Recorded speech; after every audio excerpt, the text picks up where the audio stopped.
स्वागत है आपका आपके चैनल विक्टोरियस एकेडमी में। और आप लोग इस समय क्लास 10th के लाइफ प्रोसेस चैप्टर की स्टडी कर रहे हैं। हम लोगों ने प्रीवियस लेक्चर में इंट्रोडक्टिव पार्ट पढ़ लिया था, जिसमें introduction of nutrition, mode of nutrition, about plant nutrition, कहाँ होता है, क्या प्रोसेस कहलाती है, सब कुछ पढ़ लिया था। आज हम लोगों को पढ़ना है अबाउट साइट ऑफ फोटोसिंथेसिस, कि आखिर जो प्लांट में न्यूट्रिशन की प्रोसेस फोटोसिंथेसिस होती है वो होती कहाँ है भाई, या उसको होने में मदद कौन करता है, फोटोसिंथेसिस को होने में मदद कौन करता है, ये हमको पढ़ाई करनी है। तो देखो बच्चों, साइट ऑफ फोटोसिंथेसिस की बात करें तो हमारा मेन आंसर है that the site of photosynthesis is chloroplast. Chloroplast, तो आंसर तो आपका क्लोरोप्लास्ट होगा। Chloroplast is the site of photosynthesis, ठीक। और क्लोरोप्लास्ट कहां पाया जाता है, जहां हरा हरापन हो, जहां हरी पत्ती हो। Chloroplast is the site of photosynthesis which is present in leaves. Chloroplast कहां पाया जाएगा Munna, which is present in all green part of plant. ये सारे के सारे हरे पार्ट, जो भी प्लांट के हरे पार्ट हैं, वहां पर आपका क्लोरोप्लास्ट पाया जाएगा। कुछ बातें करते हैं टिश्यू से रिलेटेड। देखिए बच्चों, जो प्लांट का टिश्यू होता है उसको मेसोफिल सेल कहते हैं। तो जरा हम लोग क्रॉस सेक्शन ऑफ लीफ को चेक करते हैं। चलिए देखते हैं जरा, ये क्रॉस सेक्शन ऑफ लीफ हम लोग बना रहे हैं। एक होती है अपर एपिडर्मिस, एक होती है लोअर एपिडर्मिस, ठीक। अपर एपिडर्मिस के नीचे कुछ आपको डिस्क लाइक स्ट्रक्चर इस तरीके से क्लियर से दिखाई देंगे, इस तरीके से डिस्क लाइक, है ना, एकदम बराबर से। और इसी डिस्क लाइक स्ट्रक्चर में कुछ हमको डॉट लाइक स्ट्रक्चर्स दिखते हैं, जिसको हम लोग क्लोरोफिल कहते हैं।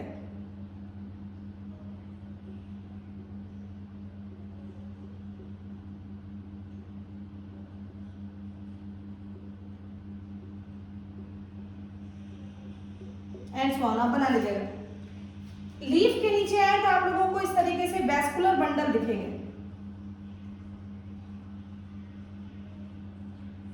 इस वैस्कुलर बंडल के अंदर xylem, phloem, xylem, phloem, xylem, phloem, ऐसे करके आपको दिखेगा। और फिर इस तरीके से थोड़े से स्कैटर्ड फॉर्म में कुछ टिश्यू दिखेंगे, उनको भी कुछ नाम दिया गया है। तो ये आपका, अगर बात करें तो ये है क्या, तो ये आपका ट्रांसवर्स सेक्शन ऑफ लीफ है। ट्रांसवर्स सेक्शन ऑफ लीफ इसे कहते हैं, ट्रांसवर्स सेक्शन ऑफ लीफ इसे कहते हैं, ठीक है।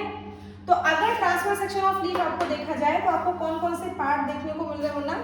पहला पार्ट आपको क्या दिख रहा है, पहला पार्ट आपको दिख रहा है अपर एपिडर्मिस। दूसरा पार्ट आपको क्या दिख रहा है, लोअर एपिडर्मिस।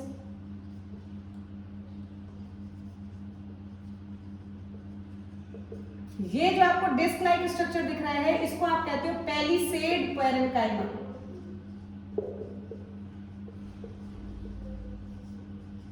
और ये जो आपको स्ट्रक्चर दिख रहा है, इसको कहा जाता है स्पॉन्जी पैरेन्काइमा। और ये जो आपको दिख रहा है, इसको कहा जाता है वेस्कुलर बंडल्स, जिसमें कौन कौन आते हैं आपके, जाइलम एंड फ्लोएम, ठीक। अब देखो, अपर एपिडर्मिस और लोअर एपिडर्मिस में कुछ और स्ट्रक्चर पाए जाते हैं, जिनको हम लोग कहते हैं स्टोमेटा। अपर एपिडर्मिस में स्टोमेटा का नंबर कम होता है, तो ऊपर अगर हमने 2 बनाया है तो नीचे की तरफ हम लोग 4 बना देंगे। ये कौन सा स्ट्रक्चर हो गया मुन्ना, स्टोमेटा। ये स्ट्रक्चर आपके लीफ का कहलाता है, ट्रांसवर्स सेक्शन ऑफ लीफ। देखिए अच्छे से समझ लीजिए बच्चों, बहुत इजी डायग्राम है, आपसे पूछा जाता है। और ये जो डॉट डॉट दिख रहा है, ये क्या है, क्लोरोफिल है। ये इसी में आपका क्या होता है, फोटोसिंथेसिस की प्रोसेस इसी की सहायता से आपकी चलती है। तो अगर हम लोग बात करें कि लीफ की टिश्यू को क्या कहते हैं, ये सब क्या चीजें हैं, तो जरा देखें, हम लोग पॉइंट बनाते हैं, लिखते हैं, समझते हैं कि leaf tissue is called mesophyll cell. Leaf tissue is made by mesophyll cell, और मीजोफिल सेल में दो पार्ट होते हैं, एक पेलिसेड पेरेन्काइमा, एक spongy parenchyma. And mesophyll cell and it is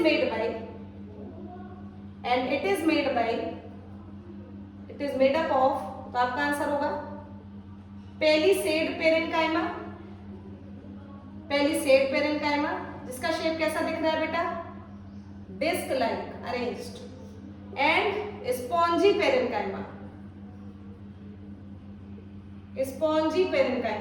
इसका शेप कैसा दिख रहा है, स्फेरिकल।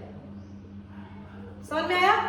तो लीफ के टिश्यू की बात करें तो किसके मिलकर बनता है, मेसोफिल सेल से। मेसोफिल सेल में दो पार्ट पाए जाते हैं, palisade parenchyma, spongy parenchyma. Palisade parenchyma के अंदर ही आपका क्या प्रेजेंट होता है, ये एपिडर्मिस के जस्ट नीचे है। पेलिसेड पेरेन्काइमा में क्या मौजूद होता है, क्लोरोफिल, और इसी क्लोरोफिल में ही, एक सेकंड बच्चों सब भर वाले हैं ना, इसी क्लोरोफिल की सहायता से ही क्या प्रोसेस चलती है, तो आपका आंसर होगा फोटोसिंथेसिस। याद हो गया होगा यार, लीफ टिश्यू क्या है, कैसे क्या काम करता है। इसके आगे लिखेंगे in palisade chlorophyll is present,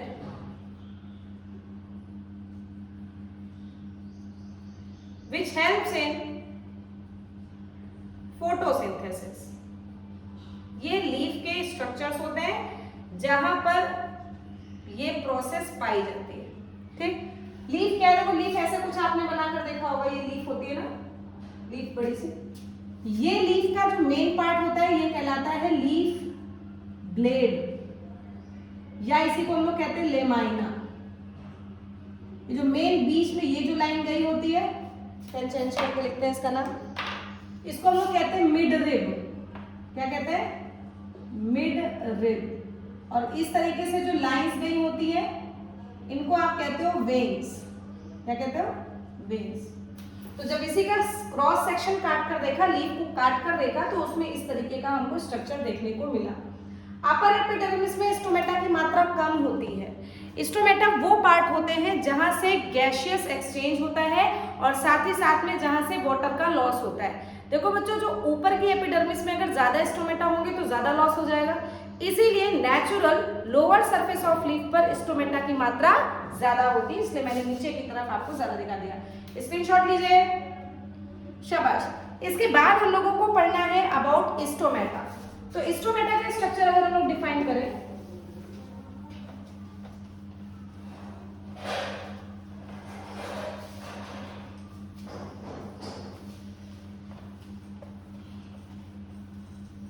चलिए देखिए बच्चों, अगर स्टोमेटा का स्ट्रक्चर हम लोग डिफाइन करें तो इस तरीके से आपको दिखेगा क्लियर स्ट्रक्चर कि आपको ये जैसे राजमा का शेप होता है, बीन शेप होता है, वैसा एक स्ट्रक्चर इसमें दिखेगा।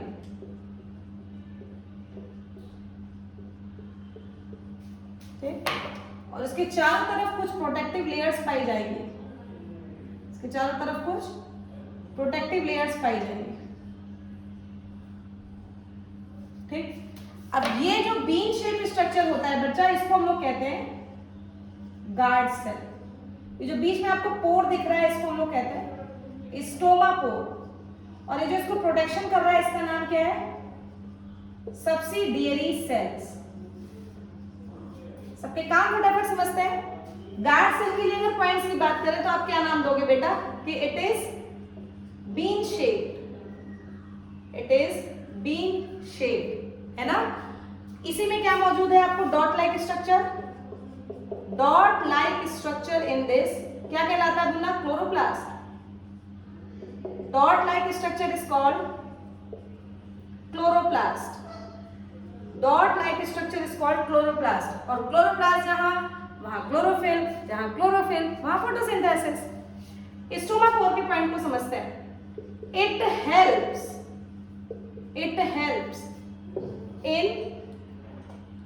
in opening and closing of stomata। या गार्ड सेल के बारे में लिखते हैं, नहीं इसलिए गार्ड सेल के बारे में लिखते हैं। It helps in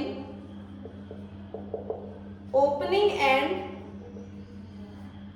closing of stomata. कैसे फिल्मोना देखो, जैसे मान लीजिए ये आपके स्टोमा पोर है और ये आपके गार्ड सेल है। अगर एक गार्ड सेल तनी हुई अवस्था में होगा, तनी हुई अवस्था में, तो इसका ये शेप खुला रहेगा। लेकिन अगर एक गार्ड सेल तनी हुई अवस्था से पिचक गया तो आपके ये जो पोर है ये बंद हो जाएंगे। फिर से अगर ये फूल गया तो आपको पोर दिखने लगेगा। फिर से अगर ये पिचक गया तो पोर बंद हो जाएंगे। तो इसका मतलब ये जो गार्ड सेल है ये opening and closing of stomata में महत्वपूर्ण रोल निभाता है। क्लियर हुआ? अब स्टोमा पोर की अगर हम लोग बात करें तो stoma pore helps in exchange of gases,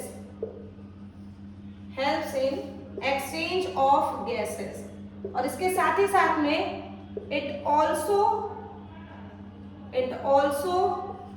या transpiration also occurs in this with this। transpiration का मतलब होता है loss of water। transpiration also occurs with या in transpiration also occurs with stoma pore की सहायता से पानी का लॉस भी होता है। हो गया आपका 2 पार्ट। फिर आते हैं सब्सिडियरी सेल्स पे। सब्सिडियरी सेल का काम क्या होता है? इट प्रोटेक्ट्स द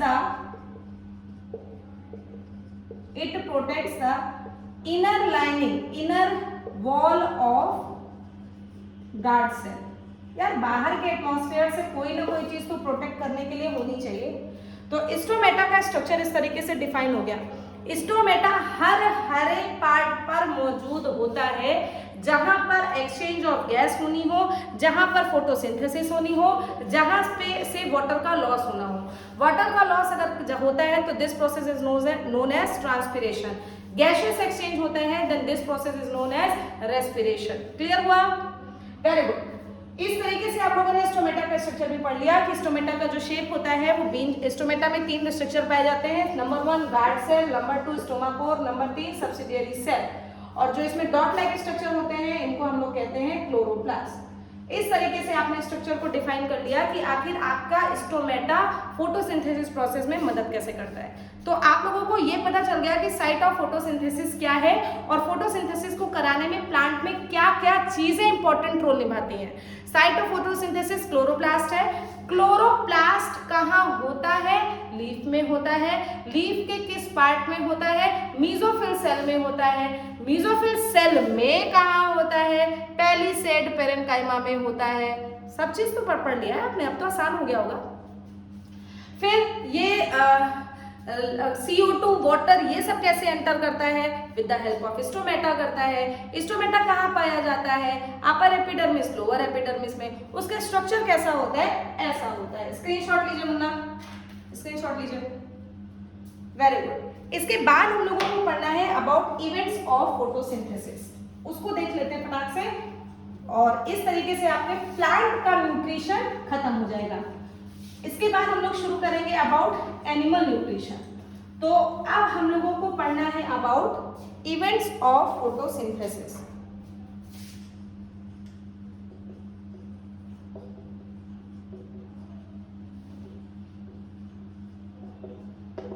देखो सबसे पहले अगर बात करें इवेंट्स ऑफ फोटोसिंथेसिस की मुन्ना, तो फोटोसिंथेसिस की प्रोसेस में सबसे पहले लाइट को पकड़ने का काम होगा, और उस लाइट को पकड़ने का काम करेगा कौन? अब तक समझ बता चुके हैं यार, क्लोरोफिल।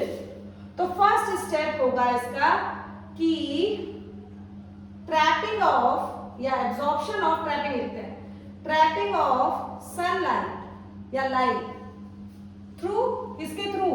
क्लोरोफिल के थ्रू। ये पहला पार्ट स्टेप हो गया। दूसरे स्टेप में आइए, कन्वर्जन ऑफ, लाइट आ गई।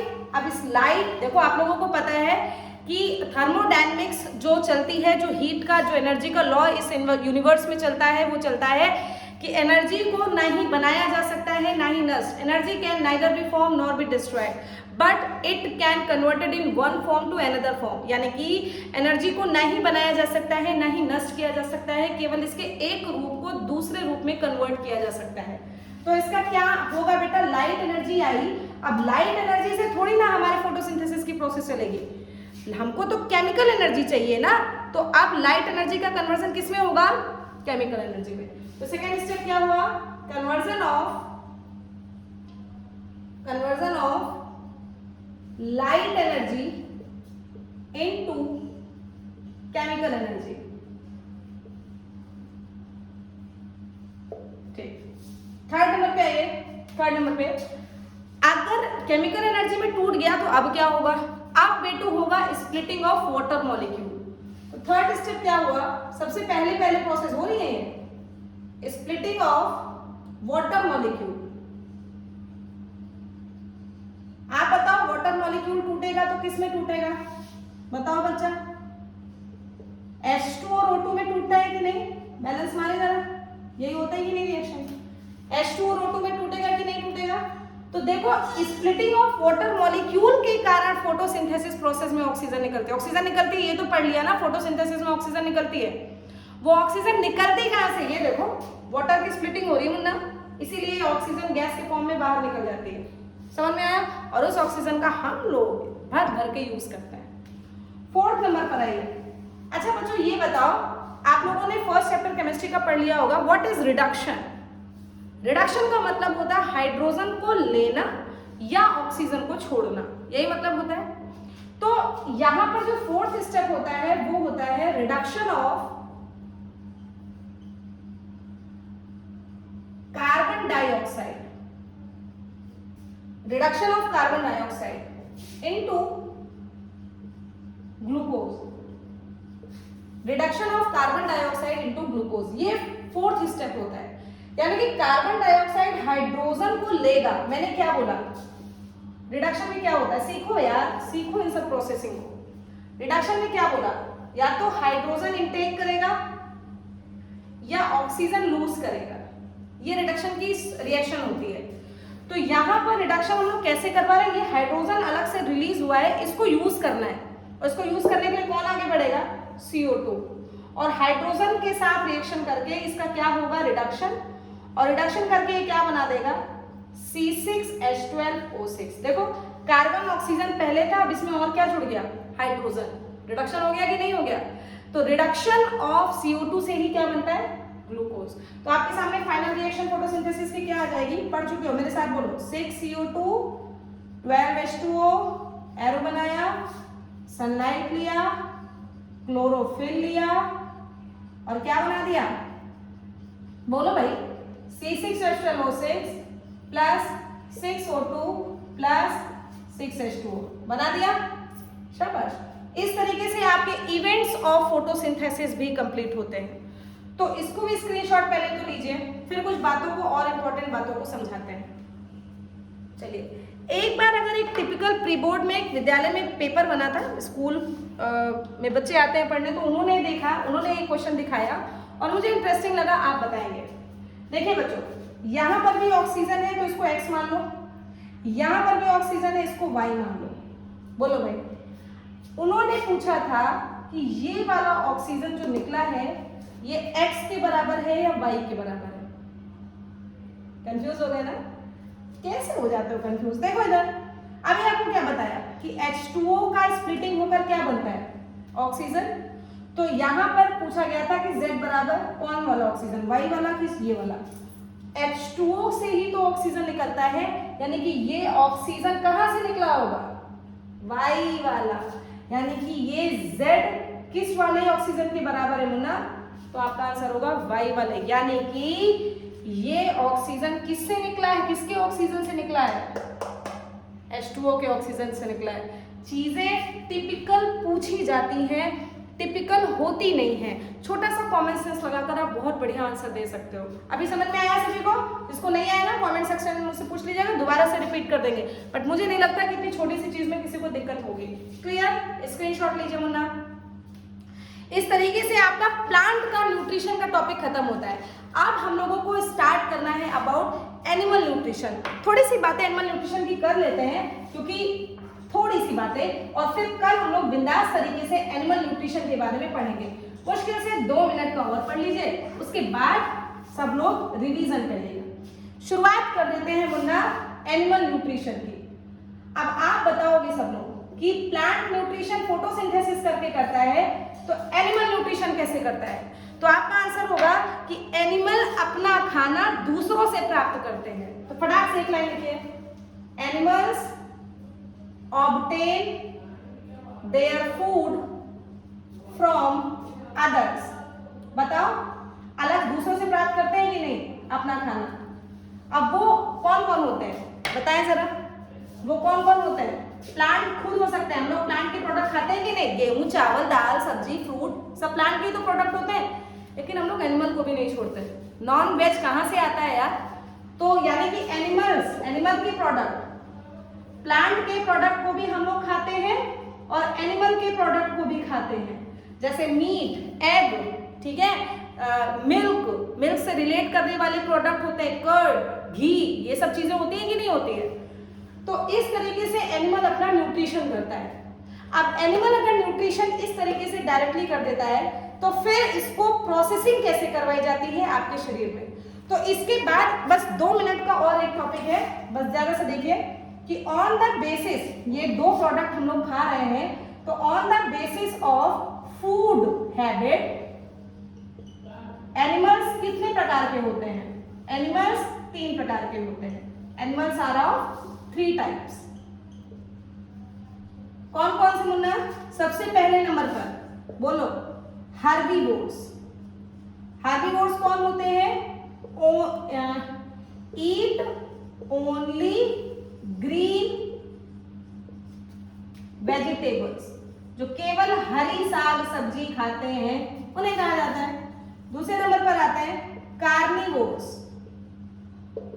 ईट ओनली फ्लैश, मांस खाते हैं, मीट खाते हैं, कुछ भी लिख सकते हो। थर्ड नंबर पे आते हैं ऑमनीवोर्स, हम लोग किसके अंतर्गत आएंगे? इंसान ऑमनीवोर्स होते हैं, दोनों चीजें खाते हैं, eat both flash and green vegetable, सब खाते हैं लोग। तो इस तरीके से इनटेक ऑफ फूड के आधार पर एनिमल्स 3 प्रकार के होते हैं, हर्बीवोर्स होते हैं और कार्निवोर्स होते हैं और ऑमनीवोर्स होते हैं। क्लियर हो गया? इस तरीके से आप लोगों का शुभारंभ हो गया है एनिमल न्यूट्रिशन का। इसके आगे हम लोग नेक्स्ट लेक्चर में पढ़ेंगे, तब तक रिवाइज कीजिए, स्क्रीनशॉट आपने ले लिया होगा बच्चों। तब तक के लिए बाय बाय, थैंक यू।